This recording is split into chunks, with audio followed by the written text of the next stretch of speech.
जय श्री कृष्ण। भगवान विष्णु के 24 अवतार पार्ट 13 मोहिनी अवतार। वीडियो अच्छा लगे तो प्लीज़ लाइक कीजिएगा, अधिक से अधिक शेयर कीजिएगा, कमेंट कीजिएगा।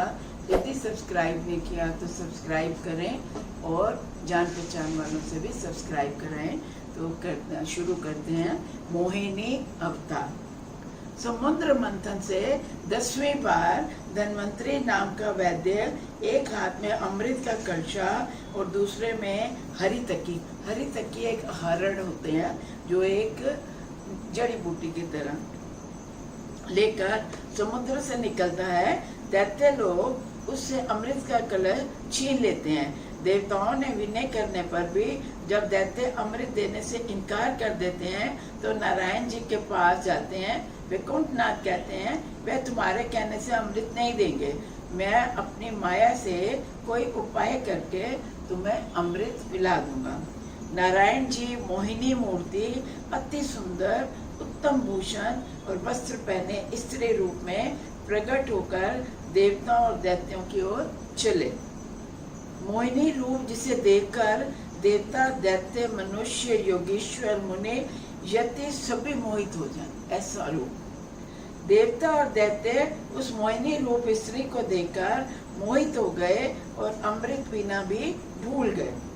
वह रूपवती स्त्री दैत्यों की कटाक्ष करके चली तो उन्होंने प्रसन्न होकर आपस में कहा, हमारा तो भाग्य उदय हुआ कि ऐसी महासुंदरी जिसके बराबर तीनों लोकों में नहीं है हमारी ओर आ रही है। अमृत का कलशा लेकर दैत्य मोहिनी रूप भगवान के पास गए और कहा, हे महासुंदरी, इस अमृत को पीने के लिए हम लोगों में विरोध है, इसलिए हम अपनी इच्छा से तुम्हें पंच मानकर ये चाहते हैं कि ये अमृत तुम अपने हाथों से बांटकर सबको पिला दो। मोहिनी रूप भगवान उनकी बातों पर ध्यान न देकर आगे चले तो दैत्य ने उनके चरणों पर गिरकर अमृत बांटने की विनती की और उसने दैत्य की ओर देखकर मुस्कुरा दिया। वह मुस्कान देकर दैत्य अचेत हो गए। मोहिनी रूप भगवान ने कहा कि तुम मुझ वैश्य स्त्री की कहाँ की जान पहचान निकाल कर मुझे अमृत बांटने के लिए कह रहे हो। ज्ञानी तो वैश्यों पर कभी विश्वास नहीं करना चाहिए। जो तुम मेरे को अमृत बांटने का हट करते हो तो मेरे लिए तो अमृत निकालने में तुम्हारा और देवताओं का बराबर का परिश्रम है और तुम चाहो तो मैं दोनों को आधा आधा अमृत पिला दूं। अगर तुम अधर्म से अमृत लेना चाहते हो तो ऐसी झूठी पंचायत मैं नहीं करती। दैत्यों ने कहा, तुम जैसा चाहो करो। मोहिनी रूप भगवान ने कहा, ठीक है, तुम सब स्नान करके पवित्र होकर अग्नि में आहुति दो और अलग अलग पंक्तियों में बैठ जाओ ताकि मैं तुम सबको अमृत पिला दूं। दैत्यों ने कहा, ठीक है, और वैसा ही किया। मोहिनी रूप भगवान ने अमृत का कलश उठाकर देवताओं की पंक्ति में जाकर उन्हें अमृत पिलाना और दैत्यों को तिरछी चितवन से देखना शुरू किया। दैत्य उसी चितवन के मध्य में अमृत पीना भी भूल गए।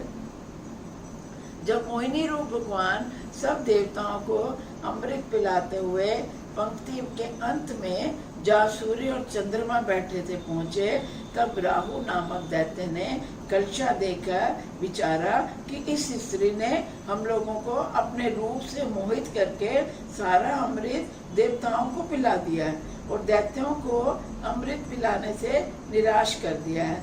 ऐसा विचार कर वे अपना स्वरूप देवताओं के समान बनाकर सूर्य और चंद्रमा के बीच में जाके बैठा और अमृत पिया। तब सूर्य चंद्रमा ने चिल्लाकर मोहिनी रूप से कहा, ये दैत्य है।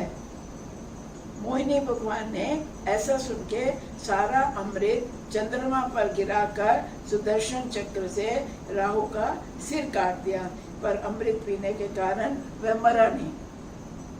उसका सिर और धड़ अलग अलग रूप होकर खड़ा हो गया। सूर्य चंद्रमा ने भगवान से कहा, अब इन्हें मत ना मारो, जितने टुकड़े इसके शरीर के होंगे अमृत के प्रभाव से उतने ही स्वरूपों में जीता रहेगा। ये सुनकर भगवान ने राहु से कहा, तूने देवताओं के साथ बैठकर अमृत पिया, अब तू दैत्यों का लक्षण छोड़कर सूर्य आदि 7 ग्रहों के साथ रहकर पूजा लिया कर। मस्तक को राहु और धड़ को केतु का नाम दिया गया। जय श्री कृष्ण।